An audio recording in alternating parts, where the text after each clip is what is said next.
Hello and welcome to the lecture on ensemble bagging. This lecture is presented by Sasmita Pandey and Pinki Pradhan for the course CS660.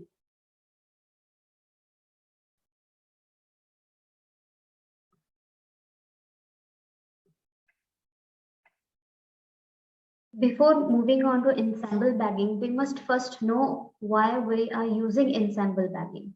So, in machine learning algorithms, mostly the supervised machine learning algorithms, an algorithm learns a model from the training data and is used to predict the models. And while predicting the models, it makes some predictions error. Though these errors are, we have bias, then we have variance, and some irreducible errors.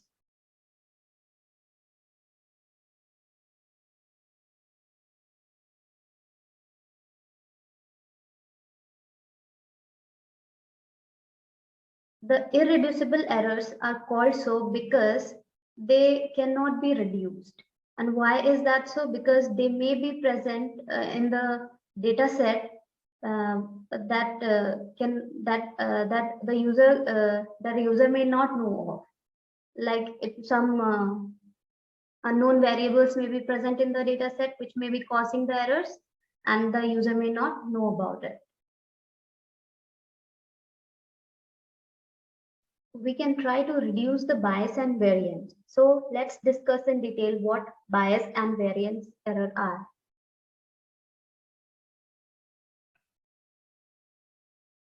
Talking about bias error is useful to quantify how much on an average are the predicted values different from the actual values.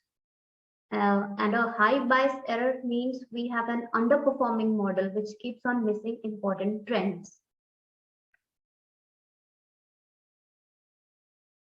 So generally, we have linear algorithms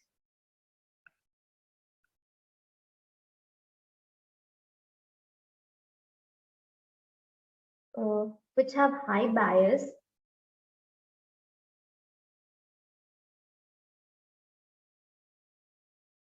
and that makes them fast to learn.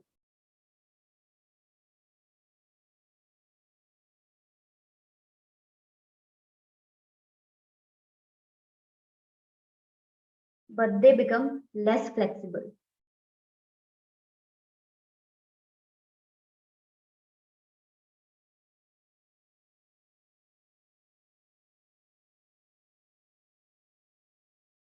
So linear algorithms having high bias are fast to learn, but they will become less flexible, and thus they will have low predictive performance on complex problems.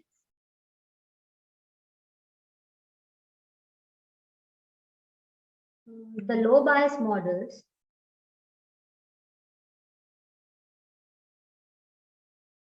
are more flexible as they have less assumptions about the form of target function.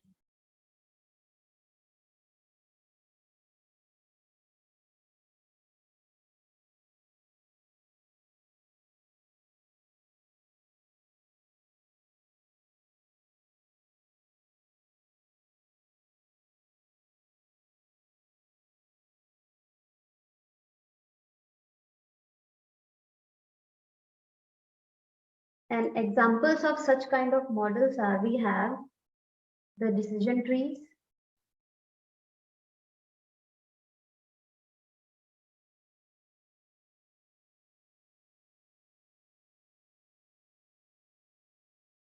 then we have k nearest neighbor, and support vector machines.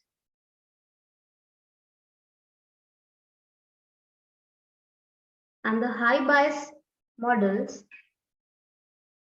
are just the opposite.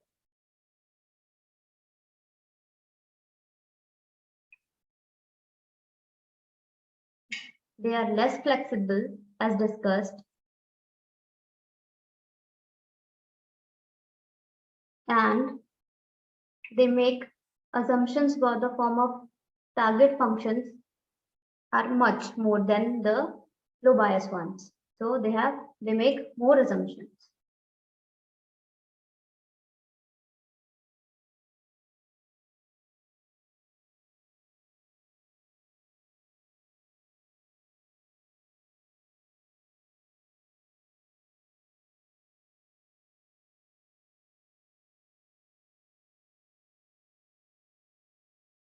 Some of the examples for high bias models are, we have linear regression,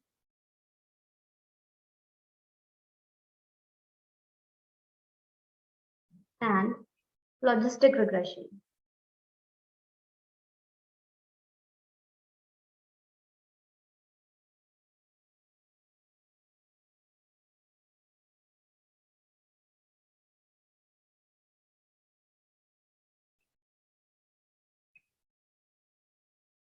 If we have a high bias model, then we can say that the model is underperforming.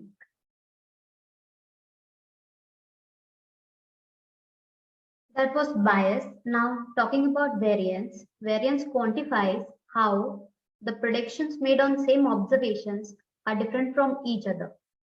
And a high variance model will overfit on the training population and will perform badly on any observation beyond training.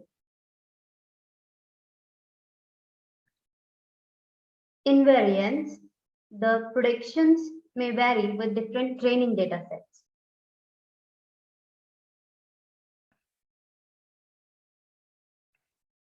And ideally, variance should not change too much from one training data set to the next.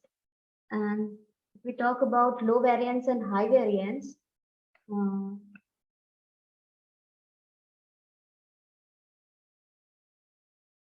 variance models suggest small changes to estimate of target function with changes to training data set. So there will be small changes if the training data sets are different. And some of the examples of low variance models are, we have linear regression and logistic regression again.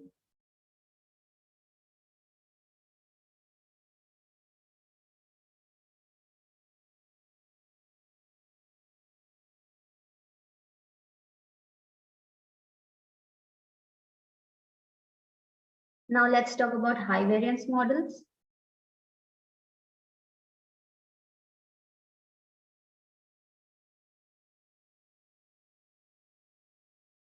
The high variance model will give us large changes to estimate of target function with changes to the training data set. And the examples of some of the high variance models are decision tree,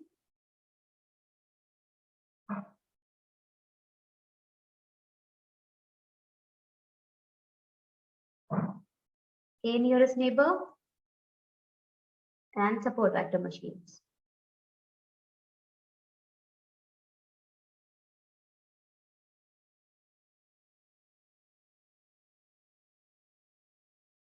So what do we look for in a good model?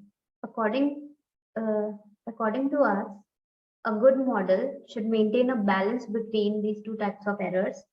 And this is known as the trade-off management of bias variance errors.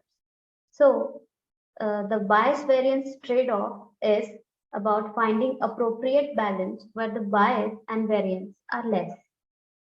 And a goal of an ML algorithm is to achieve low bias and low variance so that the model can give us good prediction performance. And to do that, ensemble learning is one way to execute this trade-off analysis.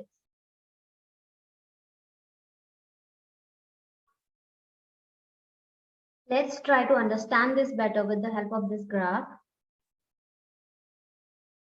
So if a model uses a simple machine learning algorithm, the model will have high bias and low variance and will underfit the data. It will be an underfitted model. And if the model follows a very complex machine learning algorithm, then it will have high variance and low bias and will overfit the data. And what the bias variance trade-off does is it find a good balance between the bias and variance, and finds a finds a balance where the bias and variance are low.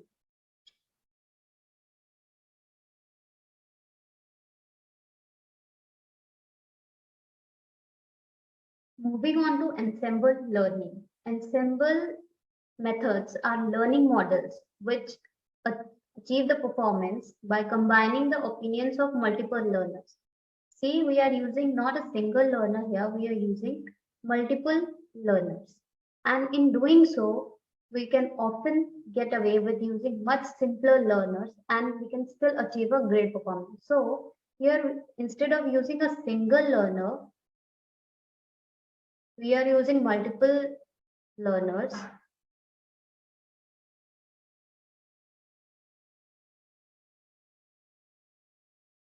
We're not using a single learner, we will use multiple learners.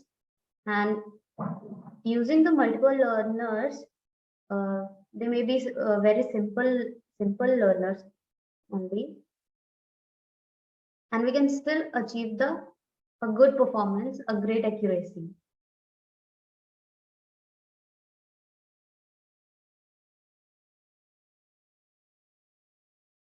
Performance better than what a single learner may give us.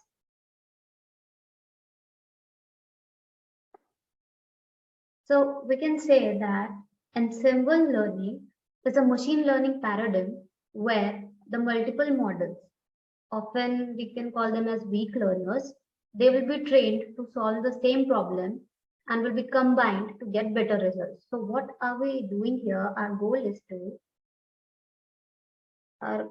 is to take weak learners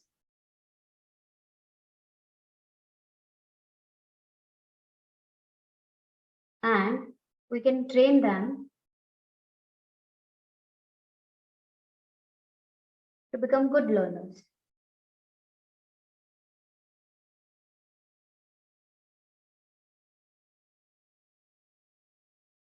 And the main hypothesis used here is that when weak models are correctly combined, we can obtain more accurate or robust models.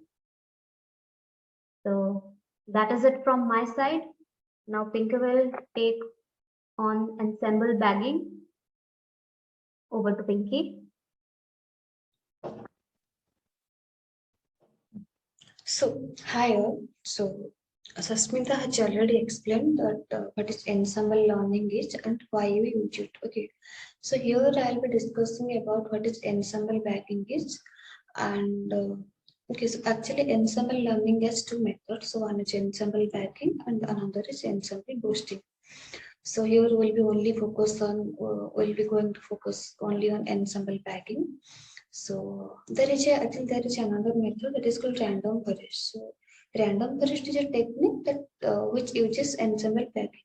So overall, I'll be discussing about this ensemble bagging and random forests. Okay, so let's start with this ensemble bagging. So before starting how it works, so let's first understand what these two words ensemble and bagging signify. Okay, so this word ensemble means combining a multiple type of models, and this word bagging means this bagging word bagging contains two words.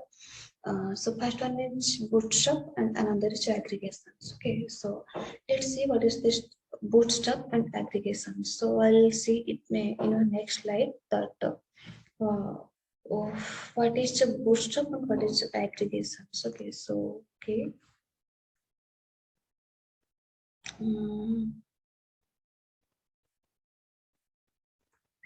So let's consider this figure. So from this figure, we'll understand that the whole method bagging is how bagging works. Okay, so suppose consider we have a problem statement, and for that we are using a data set that is called suppose let's take it as B. Okay, and the size of the size of page M.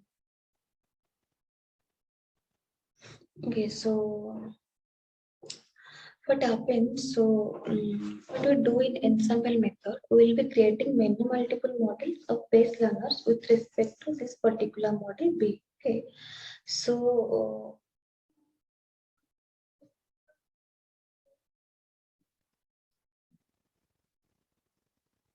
so after creating multiple models for each and every model, we have to provide some sample of breakers.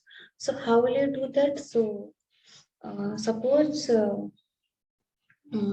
let's consider this dataset B has many number of records and features. So what will you do? So initially you have randomly chosen some rows and features, and that randomly chosen rows and features will be given to this model element. And that set which was randomly chosen was called a form a different data set that is called B1. So again for model M2 you have to do the same. Again we have to resample from this data set B, and we have to randomly choose something some rows and columns again which forms the data set B2. Again that will be given to M2. So this process again will repeat for this model M3. So this method where we are choosing where we are randomly choosing rows and columns is called row sampling with replacement. Okay, so then what happens? So then the model M1 will be trained on this dataset B1, and this model M2 will be trained on this dataset B2, and this model M3 will be trained on this dataset B3. Okay, so here M1, M2, M3 are our three models. So which are base learners. Okay, so these are the three base learning models. So then so after training is done, suppose we are giving a new data set to our model M to test. Sorry, I missed a point. So this data set, we know that the data set of B is M, and the suppose we consider a data set of B1, B2, B3. Suppose at most M. Okay, so then in that case, so M always greater the M should be always greater than from N, right? So N that means N always will be less than from N. So okay, so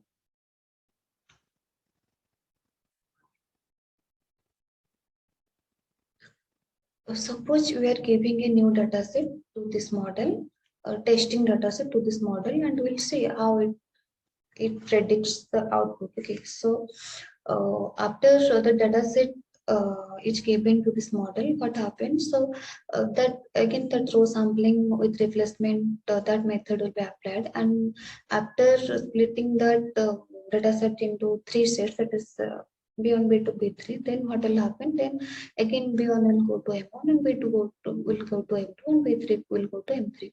So after this, after applying this baseline model, so what happens? Suppose M1 is outputting the output O1, and M2 is outputting the output O2, and M3 is outputting the output O3. Okay, so then what will you do? So we have now three outputs, O1, O2, O3. Okay, then we'll use your voting classifiers. Okay, so if this problem is a classification problem, then by using voting classifier, we'll choose final output who has the highest vote.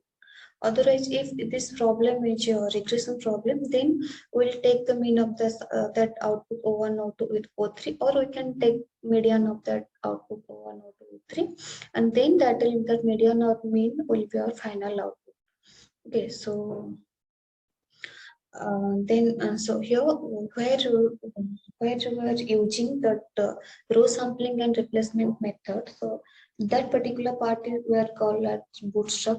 And when after getting the different outputs from our different models, when you are aggregating those outputs and we are using voting classifier, that particular method is called as aggregation. So combinedly, so this is called as Bootstrap aggregation. And So this is the way that how bagging method is. I'm sorry, how bagging method works. So is summarizing this bagging method. So a bagging classifier is an ensemble meta estimator that feeds each and random subsets of the original data set and then aggregated their individual prediction either by voting or by averaging to form a final prediction. Okay, so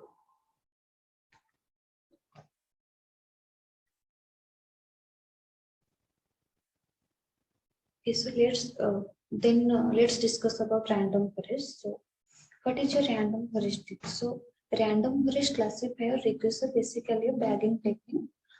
Means a random forest also uses a random bagging technique. So the specific difference, speciality of random forest is it uses decision tree. So where in bagging you are using M1, M2, M3 different type of baseline classifiers, baseline models.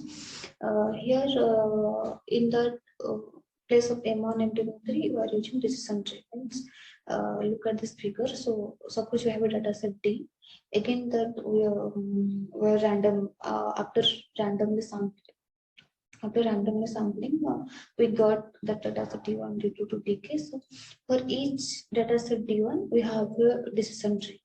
Okay, and sorry, each for each data set D1, we are rounding this decision tree, and then we are finding some particular output here. So after getting the individual output, this individual k number of decision trees, so we are then applying our aggregation and classification. We are aggregating the output, and then by using voting classifiers, we will be getting our final output. And so then here I have written some code about random forest. So here you can see that first I have sklearn from sklearn.ensemble. I have imported random forest classifier. So here ensemble means ensemble method means which combines different type of models and also which combine multiple type of algorithm to predict the outcome. Then this random forest classifiers. This random forest classifier basically by using this random forest classifier, you are building multiple decision trees and taking a majority board. We are getting a final output. Okay, so after training this model, I got here you can see that there are some what are they? There's some parameters. And there are some parameters. So this Gini impurity and this max step, these are the features of decision trees. And then here you can see there is a parameter that is called AN estimators. Okay, so what is this AN estimators? The AN estimators means how much decision tree or random forest classifier is using here. So here AN estimator is 20. So that means that our random forest classifier is using 20 decision trees. Okay, so after running this, I got a accuracy of 93.61%. So then I have tuned this. I have tuned it by changing this decision tree number from 20 to 30. Then I got accuracy of 95.27%. Then again I tuned it the decision tree to 30 to 40. Again I got the accuracy of 95.55%. So here you can see that as the number of decision tree increases, so here our accuracy increases. So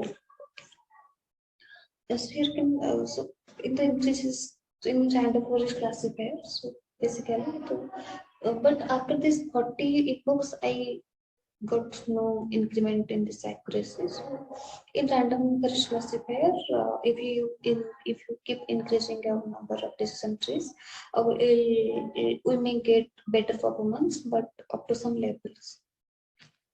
So summarizing what is the We'll discuss random forest classifier. So, random forest is a great algorithm for both classification and regression problems to produce a predictive model. So, its default hyperparameters already return great results, and the system is great at avoiding overfitting. So, okay, so that is all about that random forest. So this is how by creating different type of data set samples and applying them in different base learners models and aggregating their outputs and by using voting classifiers, our ensemble bagging method helps us to reduce the variance of the noisy data sets. So that's all. Hope you all like this video. Thank you.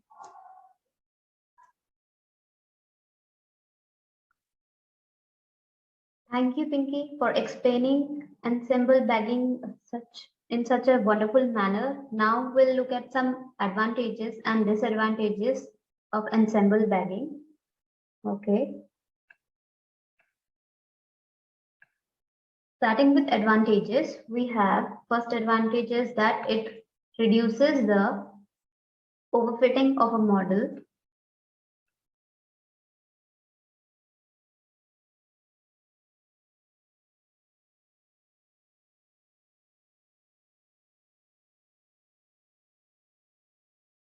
It lowers the variance.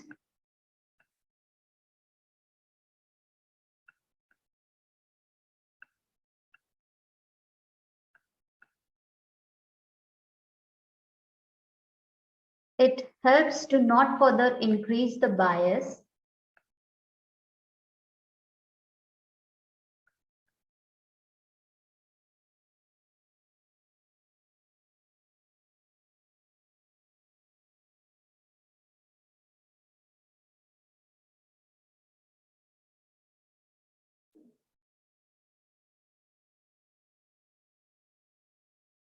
It gives us an ease of implementation.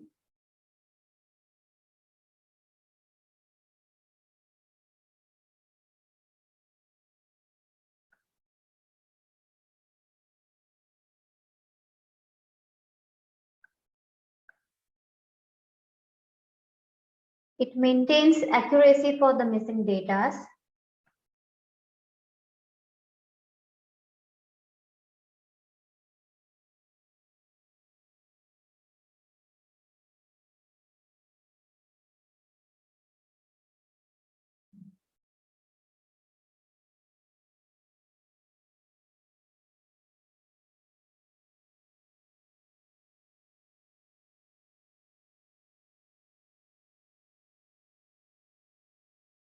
And it also handles high dimensional data very well.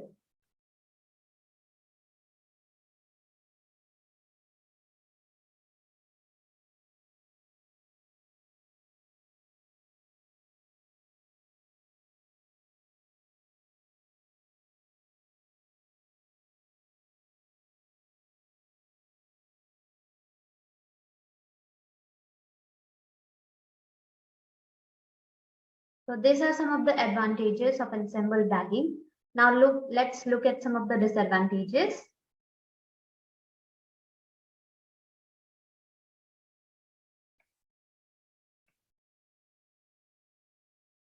So while talking about ensemble bagging, since the final predictions is based on mean predictions,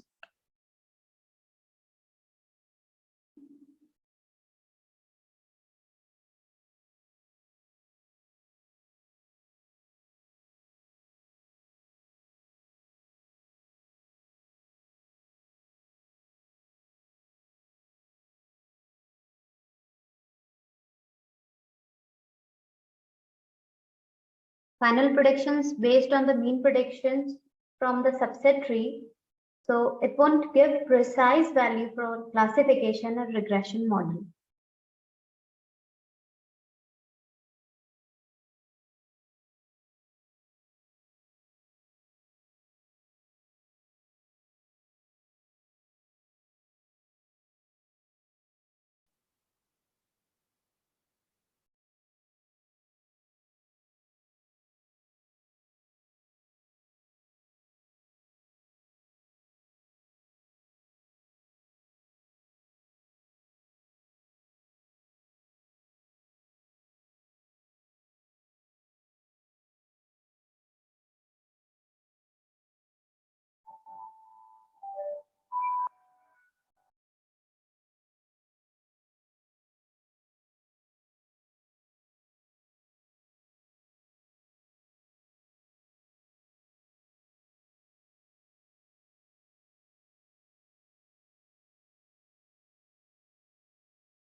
This is the first disadvantage, and we have another disadvantage is that it can be very computationally expensive.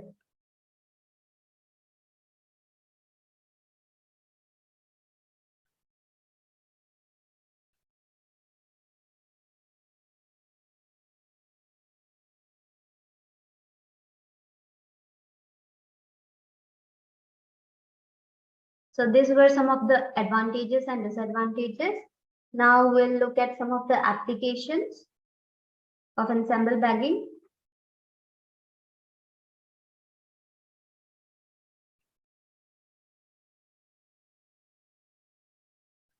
Here we have some of the applications. The bagging techniques is used across a large number of industries, providing insights for both real world value and interesting perspectives. Some of them are like in healthcare, bagging has been used to form medical data predictions, like for an array of bioinformatics problems such as gene or protein selection.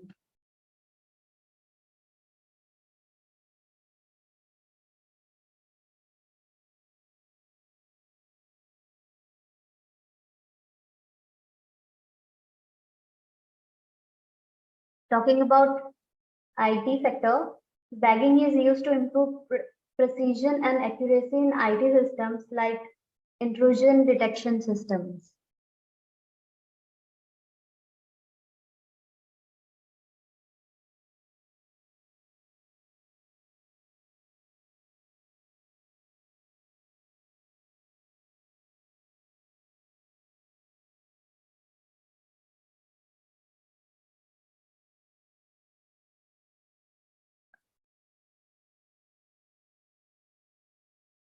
Talking about environment, bagging applied with the field of remote sensing is used to map types of wetlands within coastal landscape. So we can use it to map type of wetlands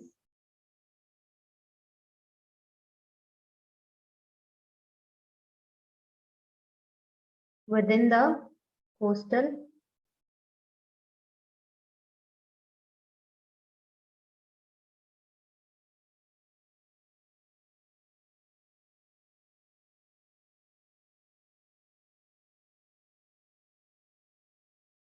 Now, in finance sector, we can say that bagging has been leveraged to assess loan default risk and also helps to minimize risk by preventing credit card fraud. So it assesses loan default risk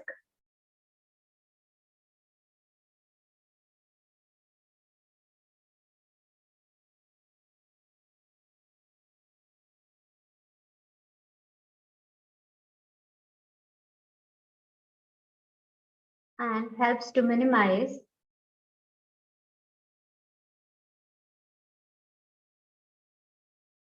credit card frauds.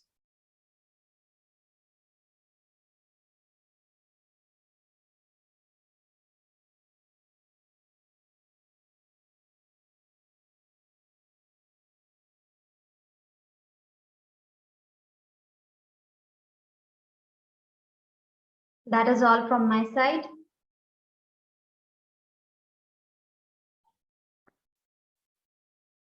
So these are some references that we have used to make this lecture video notes. So first one is lecture 39 of course CS660, that is Subhankar sir's ML class, and then we have taken a little bit more idea to elaborate the random forest and ensemble bagging from these two sides, from this IBM and Gig. So that's all. So we and Sasmita tried our best to elaborate and discuss this ensemble bagging method. So I hope you all like this video. Thank you.